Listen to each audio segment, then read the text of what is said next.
Hello, tribe, welcome. Let's dive into the archives. Source, Creator, Absolute, come through to bring clarity for my collective. Spirit says, we have the power to speak empty words, or we can take the power and speak God into existence. I see God itself creating from the inside out through all of you here. You have become a conduit for the Creator. I know the tower usually represents the collapse of something, but I keep having a vision of a natural tower, like a cell phone tower, and it's literally like your cells as the phone, but it's telepathic and natural. So I don't know every detail, but there's something significant about a natural telepathic cell phone tower. And it's moving through each person individually, but it is happening through every person in the world. Man, I wish I knew what this meant in full, but as a seer, I can give you a little piece. I just keep seeing, how quickly cells communicate, and it gets faster, and then it starts to unlock the brain to an activation in consciousness. Yeah, I just keep seeing like the human brain really connecting to something greater than just the physical, but to the mind of the quantum. I see like the whole quantum cosmos, the quantum mind, communicating through cells like parallel realities, even. And just like the cells were talking to the brain, there's like something talking between parallel cells, like pockets of reality in the cosmic mind. So there's definitely a transformation from human conscious to cosmic consciousness. So specifically, Spirit says that your telepathic communication is open, like a clear signal between your body, greater cosmos, and out there. There are many beings working with you who have already ascended their consciousness. I mean, they're extremely sophisticated and advanced. They look like maybe Arcturians or something like that. They have like big heads. I don't know who they are exactly, but it's because they can do what you're starting to do. It's like the whole universe is in their head, like a big network of signals. They've somehow advanced to a place where they can carry the cosmos in their consciousness, and it makes their heads kind of big. But it's a good big head, you know what I mean? It means that they're extremely intelligent. That could even just be how it's appearing, so Spirit can let me know that they're very advanced.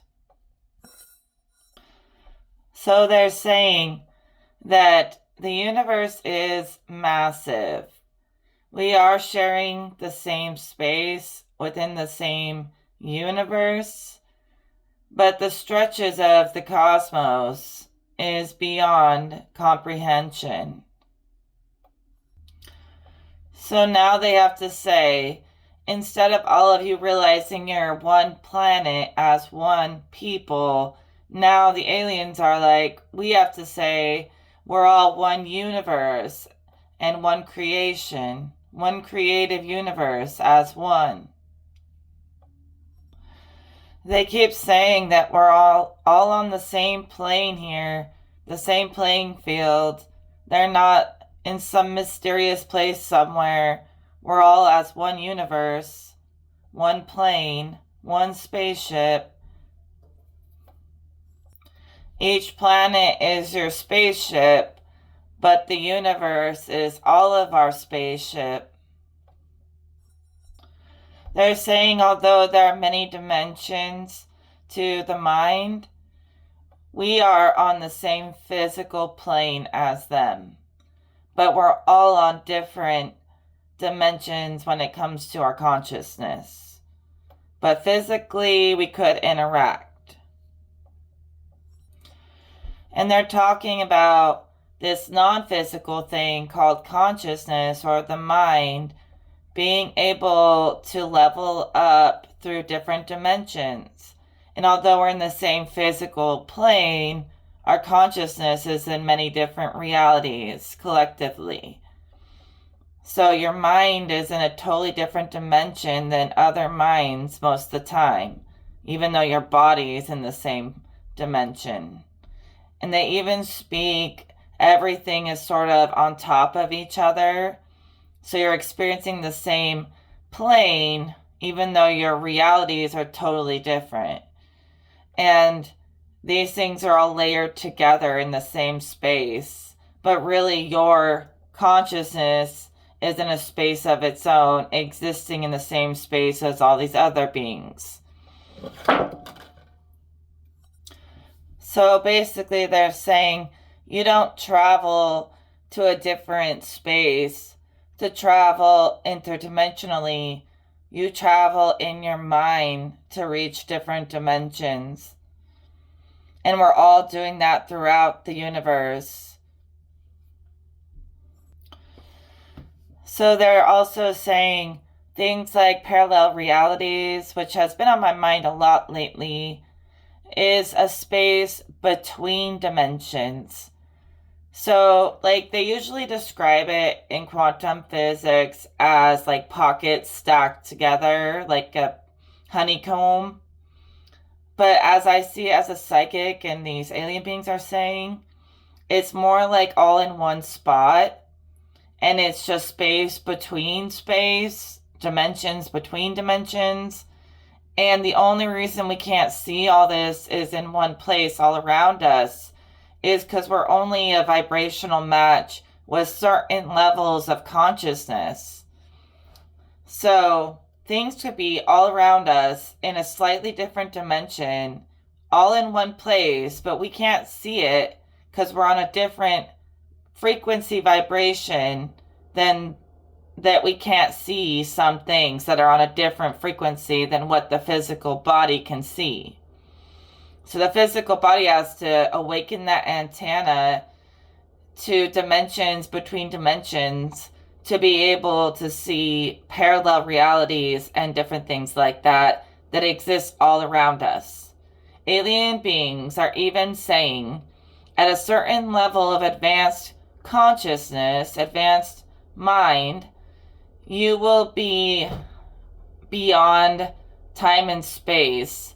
So the whole universe will be like a part of your being. And it won't feel like you have to travel somewhere else to go somewhere. It'll feel like you have to go inward to go anywhere. And so there's something about a stillness beyond time and space that you embody at a certain level, where you can be anywhere and everywhere, or nowhere, or wherever. It's your choice. Because you have to have control over your travel in the quantum mind to even reach the level where you can unlock everything. So if you have enough control, it won't pull you in a million directions. It'll be something you have mastered that you can direct the direction that your mind travels in and the dimension that it ends up in and that it unlocks. So you're unlocking dimensions within yourself that unlock space around you.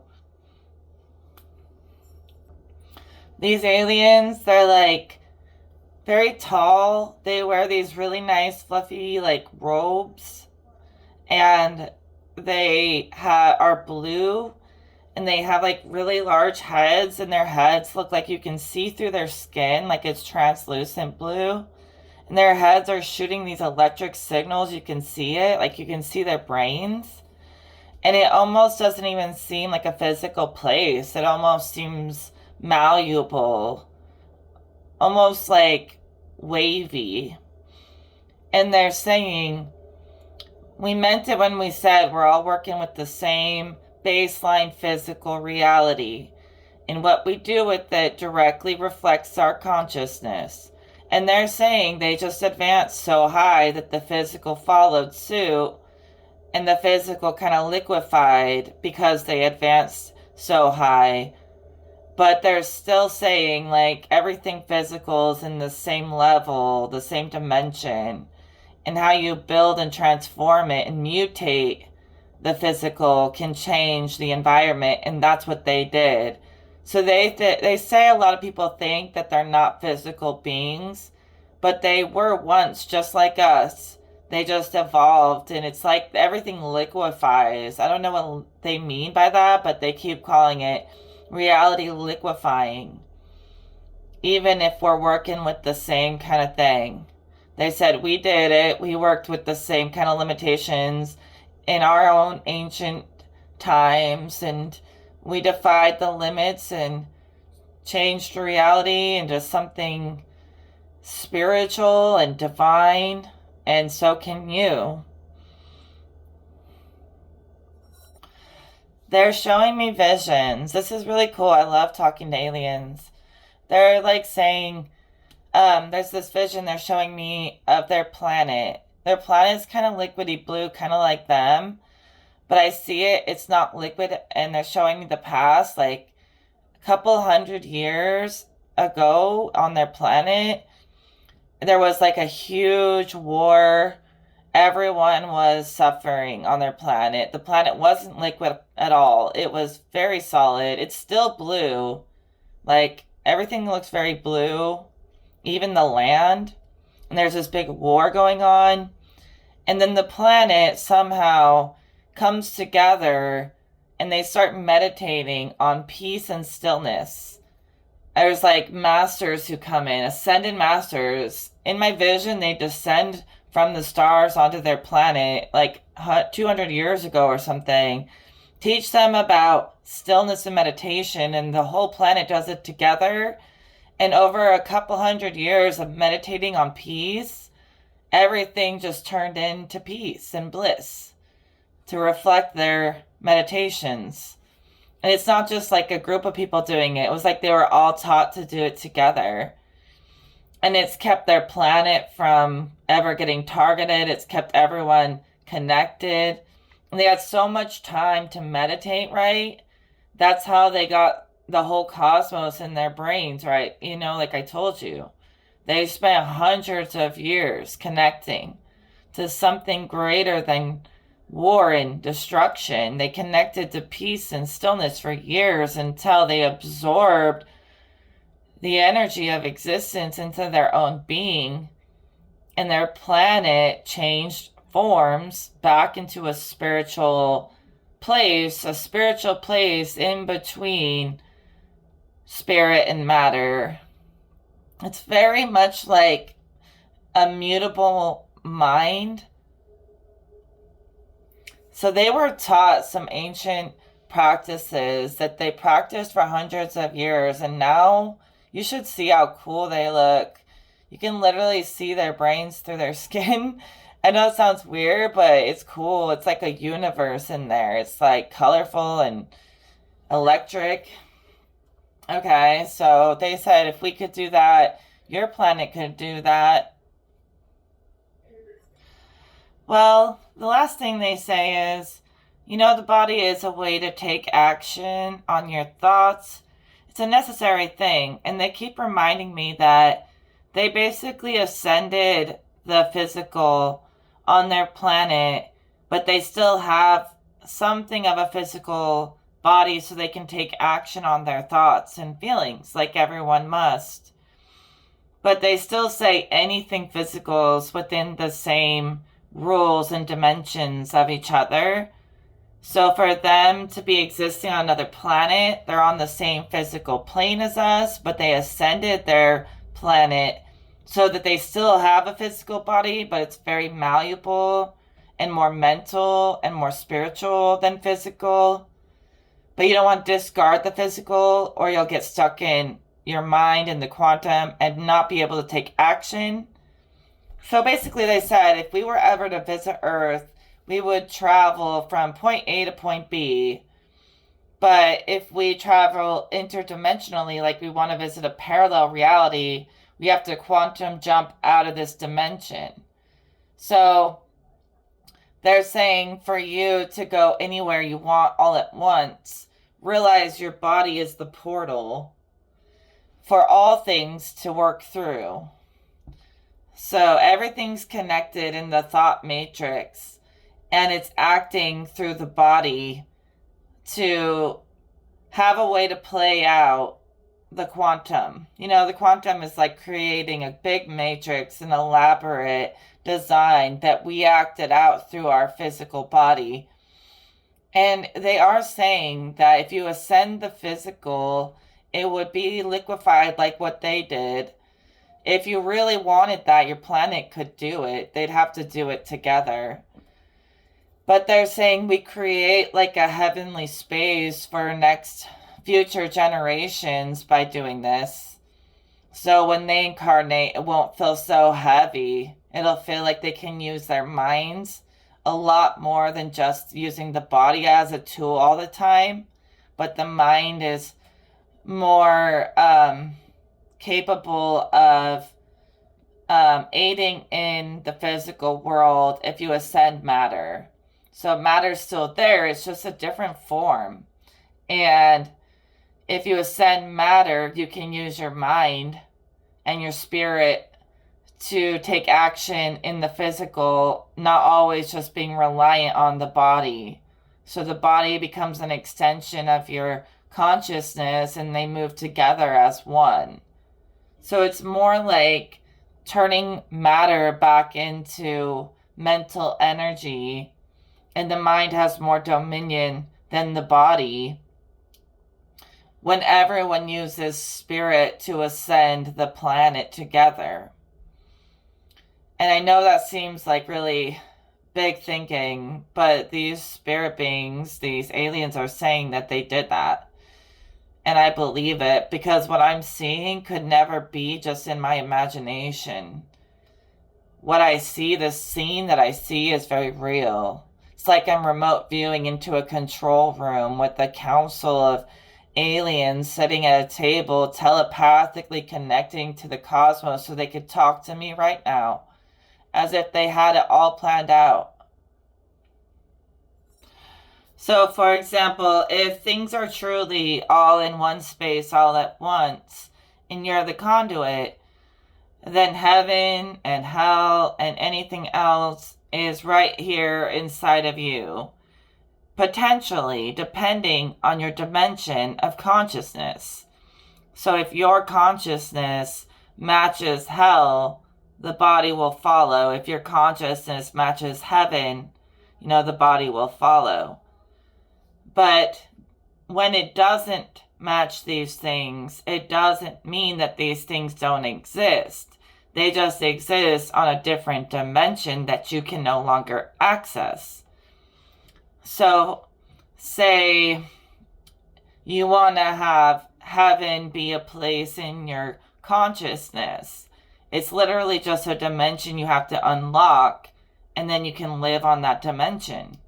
It's not like you're going somewhere. It's right here. It's just whether or not you can access the dimension where that exists, and you can turn off dimensions where things exist that you don't want to experience. So you have to be able to turn on and off, plug and unplug, lock and unlock dimensions within yourself, and that will determine your state of being. So whatever you unlock and lock will either create your reality. And remember, we're in a shared physical reality, but very different levels of consciousness, infinite levels. It is possible to be on the same level as someone else, but your perspective of the level will never be exactly the same. So you are always kind of having your own experience. I always leave my back door open. I need to get a screen for that thing. Excuse the fly. Now think about this. This is still coming from greater consciousness, They're saying, think about this. If the body, when it passes away, no longer determines, it's no longer attaching you to the physical, right? When you pass away. So you're going to go in to those states of consciousness that you created when you were in a physical body. So drop the physical body, suddenly you're just floating in your mind, and it's going to directly match what dimension you were in when you were alive. So when you lose the body, if you're already in heaven in your consciousness, you're going to go to heaven as a transition between realms. So your consciousness is going to travel to the spirit world in heaven, very high frequency dimension. If that's what you had in life, that's what you'll have in death. You'll be on a very high frequency dimension. And in between realms, before you take on another body and reincarnate, you will have you'll be in your ascended consciousness in the frequency of spirit. You'll do like a life review or whatever needs to be done, and then reincarnate.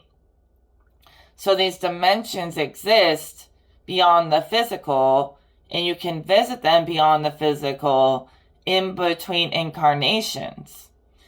Okay, so these dimensions are already inside of us, but the physical is filtering them.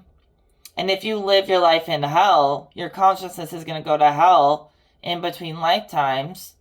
But all of that will get recycled, reincarnated. And when you get reincarnated, the aliens wanted us to know it's not just about Earth. We're all in the same physical dimension. So your consciousness could travel to a different star system or something and incarnate on an alien planet. It doesn't have to be just Earth. And there are so many alien planets out there. You could end up in this like liquefied mental spiritual place with the Arcturians if you wanted to, where Earth was already kind of perfected to be heavenly. And you don't always have to come back to Earth. The Earth energy is transformed sometimes into bliss on other planets. So like think about it. If you're living in bliss, you die in bliss, you travel through bliss, reincarnate, where are you going to go? To bliss. You're not going to be a match for the Earth plane if you died in bliss. You're going to go to a planet that's already evolved and ascended. If the Earth planet follows along and ascends, then yeah, maybe it could match up with the frequency of heaven and you would want to come back here.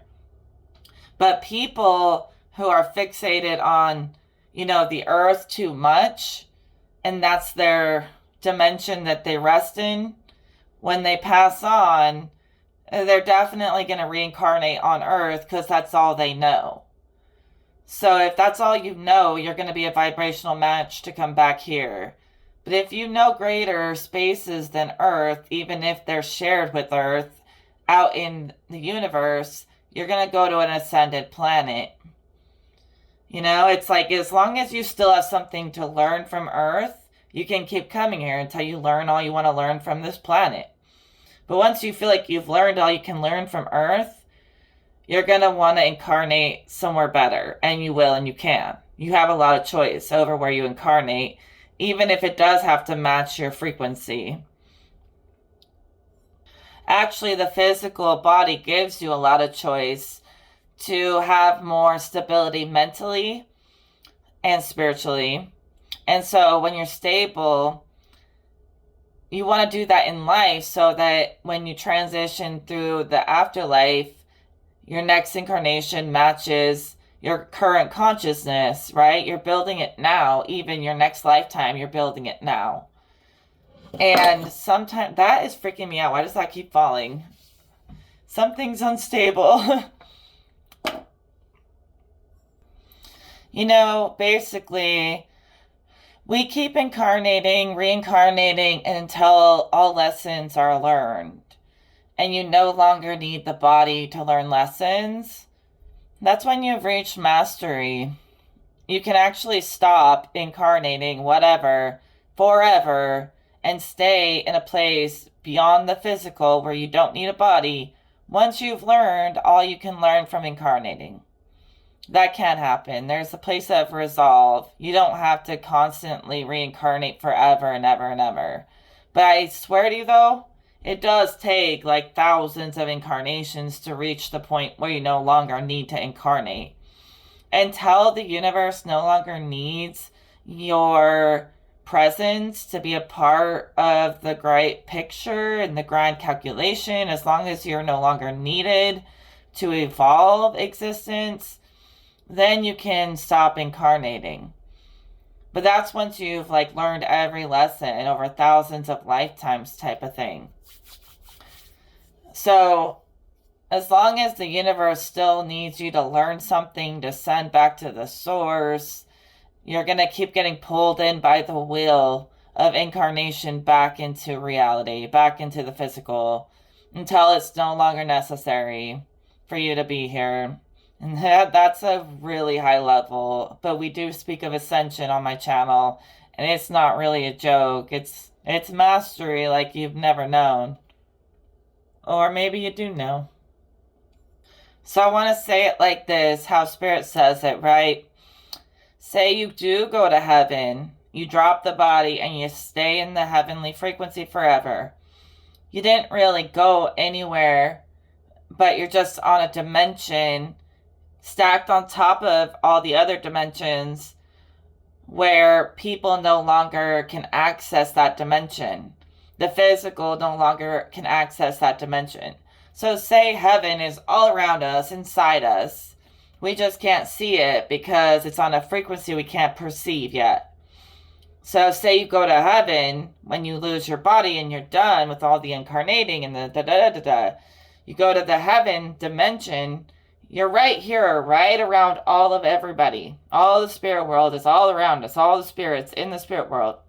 Everything all around us. You just can't see it because it's in a dimension human consciousness can't perceive. But sometimes it can, but most of the time it can't, right? So it's not like it went to some far off place. It's all around us. And all we have to do is be able to see in between spaces. So as consciousness becomes more aware and levels up, it'll start to see a lot of the in-between dimensions. So the Spirit speaks that imagine the physical world is sort of locked on a certain level, and the mind is sort of locked on a certain level, and Spirit's sort of locked on a certain level. It's basically like unlocking dimensions, bringing them together, and then you can see it all in one place. They show the physical as being very liminal, very restricted. The mind being much more expansive, but still of a realm of its own. And the spirit being it's kind of like its own little bubble. It's like so many people will travel the mind. Like that is the route a lot of people take. Going spiritual and trusting in the stillness is not something everyone can do. So not as many people get from the mind back into spirit. And so that's why the dimensions of consciousness are so much more infinite than the spirit world seems so much smaller and more restricted. Like it's harder to gain access to the spirit world than it is to gain access to consciousness and the mental realms. So they say the physical is just this like little tiny slice. The mind is this huge space. And the mind is a space in its own, right? Your mind takes up space, so does your body. But the space around your body is also a part of your energy field. It's also yours. And they just speak that spirit is something a lot of people can't get to because they get trapped in the mind and they give up. So there's a lot of mental realms. There's a lot of mental stuff going on. So they speak that as you master this stuff, like we talked about, you'll be able to reach this sort of spiritual space that many people don't reach. and to really exist there and get out of your head and no longer need the body, it takes a level of precision that takes thousands of lifetimes to perfect. It's a level of perfecting your mind so it can exist in perfect stillness and spirit. And the perfection is basically just your soul embodiment. Your soul's already perfect. So your consciousness kind of returns to the soul body, the energy body, once it perfects the journey. And, you return to, I hate to say this perfect place, but it seems to be a perfect place where you've outgrown the mind and the body. There's a time and a place where consciousness is a beautiful thing to experience and travel through, and you could do it forever, and it's so fun. But imagine being so ancient that you've done that even millions of times, and eventually you perfected it to a place where you can go to this secret access bubble of perfection and bliss and live there now, because you're really tired of incarnating and you're done. So it's a place for ascended masters and gods and things like that, where you dropped the mind and the body and you exist as your soul. And so it's not a lot of people reach it. They keep saying that it's limited access, not because people can't be able to come there. The ascended masters invite you there. They want you to go there. They say it's completion of the journey, but not very many people reach it because they get really wrapped up in their minds, thinking that's all there is, or wrapped up in a little tiny slice of the physical. So let me say it like this. At some point or another, your soul feels satisfied. It feels like it's traveled enough of infinite consciousness. It feels like it's gone down every path the soul wanted to go down. Even though there's endless paths, the soul knows what its path is. And once it feels it's traveled its path to the fullest extent, the soul feels satisfied with the journey it went on, and it exists in the spirit world more than mental or physical. Now, and they also have the ability to travel through the lower dimensions as they please because they already mastered them. So once they return to their soul body, they have dominion over the mind and the body, the physical. So I was telling you about dimensions being in one place, it's just about how, if you can access them. Once you're ascended, you can access all of them, but be beyond them, outside of it. So you can go down if you want to, but you're still beyond it. You've mastered it by traveling it extensively. Does that make sense? So you may see ascended masters in a formless way, able to interact with the physical world because they already mastered it. But most humans' ability to interact with the spirit world and where the ascended masters are is very limited because they haven't mastered it yet. So they interact with us more than we interact with them, even though I personally can interact with all of these things. But most humans, collective consciousness of the world cannot. So they're here all around us, and they're on a frequency that is very refined, very particular, very perfect.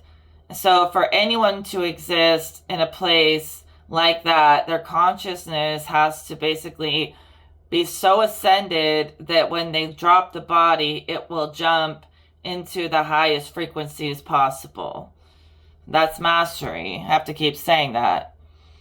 So it's a little tiny frequency shift when you drop the body to whether you will get recycled back through the universal wheel or whether you'll be able to exist in a realm with the ascended where you no longer get turned out into by the will of the universe.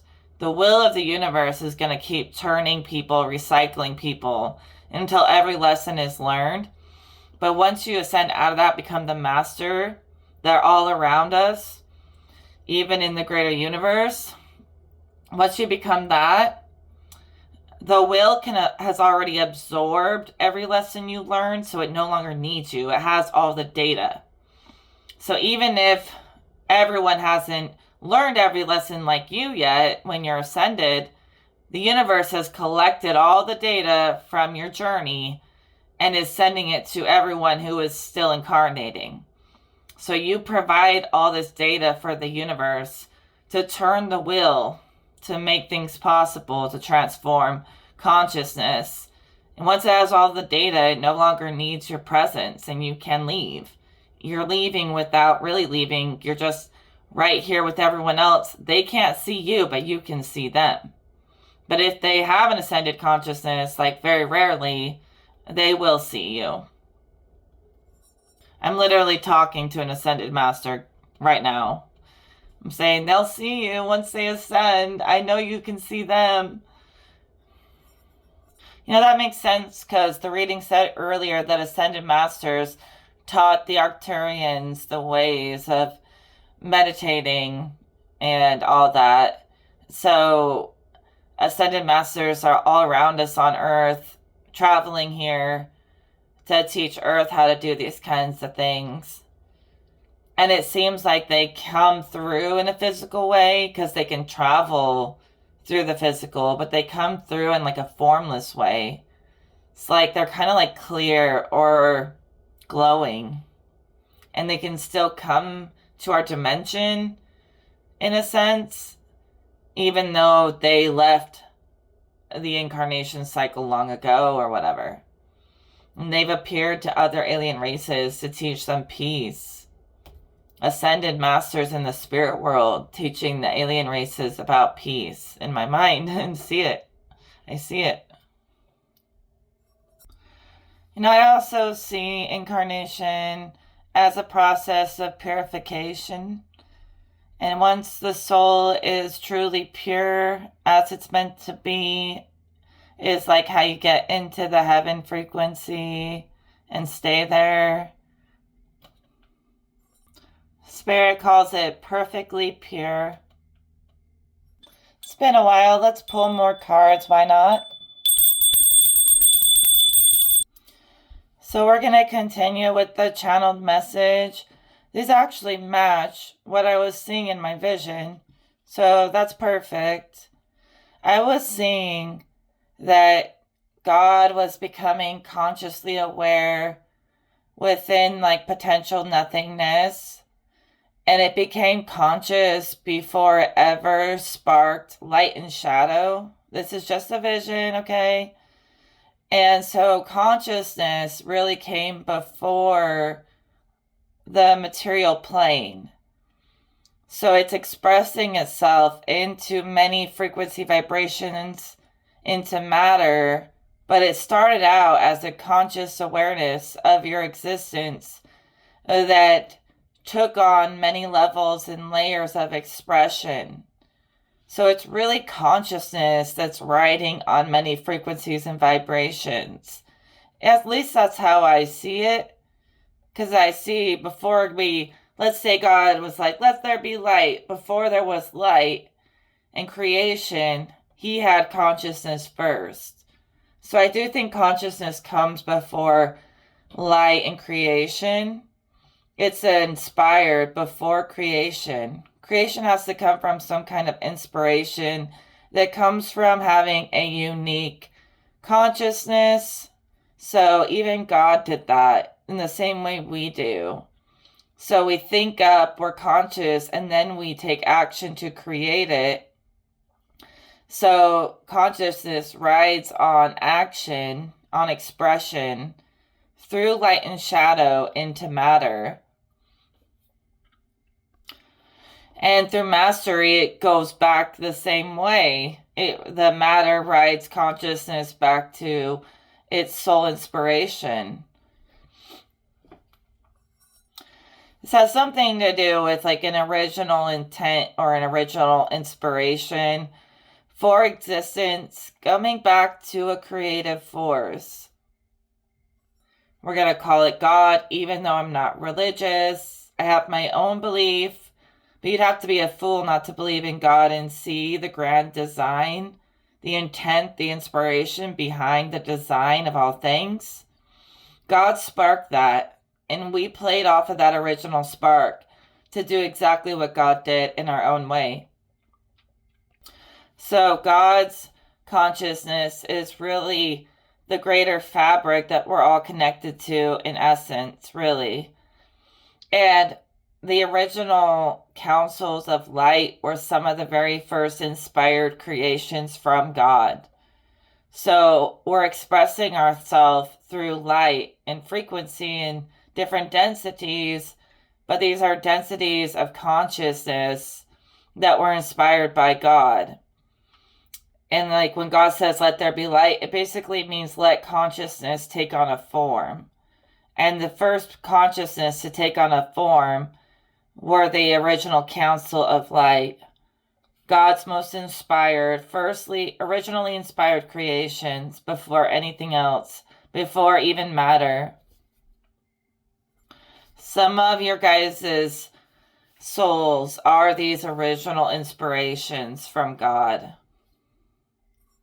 And it's like once that is fulfilled, you return to where you started. You return back to be by the Creator's side. I see someone coming from within, creative consciousness, from the inside out, and then they master their own soul expression, return to the Creator, and they're no longer like inside the Creator, but they're standing next to the Creator. So they defined their own soul at that point. Defined their own space enough to hold space in such a high frequency where that space doesn't consume them, but they can hold their frequency amongst really high frequencies, and they can hold space in heaven. So if you don't have a high enough frequency consciousness, trying to exist in these great spaces will just consume your energy. It'll consume you. The greater energy will consume the weaker energy. So this process we go through is to be able to hold that space with God, to exist there, to have such a strong energy that you can exist there. Hopefully that makes sense. So Spirit explains that you're like a powerhouse, right? Literally like a conduit for energy, and your house is like your consciousness, and you want your house to have lots of power. So you're advancing your intelligence. So your consciousness, your house has power, energy. And once you've mastered your mind and your energy, you can exist in the house with God. Like you have your own house, now you can exist in God's house. It's like your consciousness being a conduit for really high energy, structuring the house through the physical journey so you could hold space being the house in God's house. So you turn the telepathic tower into the powerhouse.